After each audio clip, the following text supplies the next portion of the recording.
before we get into like some of the complex follows, I just want to do what we call, like, I call this like the #1 kimura.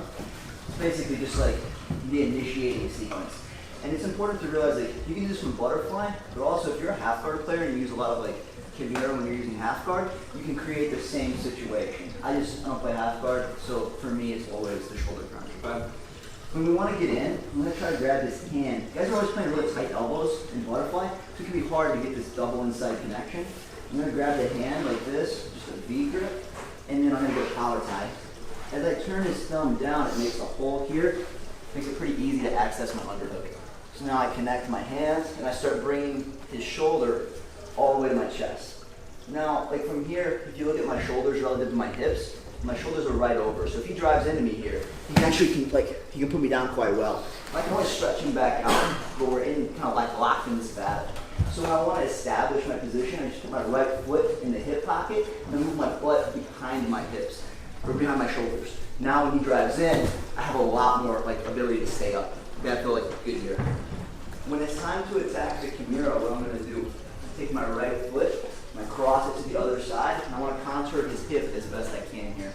I'm going to fall, and I'm going to replace my shin, I'm going to replace my forearm with my shin. And I kind of scoot in. It's almost like pulling guard when you do this. So it's like here, and I come to this position. Okay? From here, I turn my knee down. I start stepping on his hip. Okay? Now it's time to switch the grip and go to a kimura. So I'm hugging right now with my right arm. I switch that, and I hug with my left. To do that, it helps to do like a little bit of a side bridge here, and so I can bring my bottom elbow under my body. Go from here to here. Lock up an initial kimura, and if he does not connect his hands, he gets broken right here. We get the tap. Okay? In all likelihood, he will connect his hands. He'll do this. Okay? Once he does this, we're going to make a move to like the arm saddle headquarters. So we go from here. I put my knee on the floor, thread my leg through, and I come to this position, posting on my forehead like this. This is like basically arm saddle home base. Okay? So what did we do? We did the #1 kimura, and then we did the arm saddle home base. Okay? Now I want you guys to find them both. Find the kimura, and then let him connect his hands again, and we're going to thread through to that second position. From there, we're going to go to back take, triangle, roll forward into like a standard pinned arm lock. There's like a lot of really cool choices here, but we have to be able to do like the first part right. Okay? I'm going to show one more time here. Let's give a different angle. This way. To get in, a lot of times, like, he's not just going to let you come in here. And so I really like this. It's a small detail, but I love so much this idea of just being able to grab the hand like this and then turn it down to create the room for my shoulder crunch. I like it a lot. Now I just go here, connect my hands. You definitely want your thumb side on here, like on the shoulder.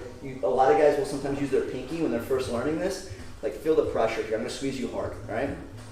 Squeeze hard, posture out. I feel like this is like, okay, we understand the strength here. Yeah. But then now, posture away. Yeah, it's way different. Way different. So definitely thumb side blade in this shoulder pocket here. I regulate the distance with my right foot, move my hip back. Now I'm stable. You can't really run me down. I'm going to pass my right foot to the other side, and then I kind of slide my butt in, and I replace my forearm with my shin. I go from here to here. Try to move a little bit. Super tight. Can you take your arm away? No. Super tight, okay? Now look, we don't disconnect this and throw it over. We turn it down this. Now I'm stepping in the hip, okay? Now it's time to make the switch to the kimura grip. So I go from here to here. I get the initial break.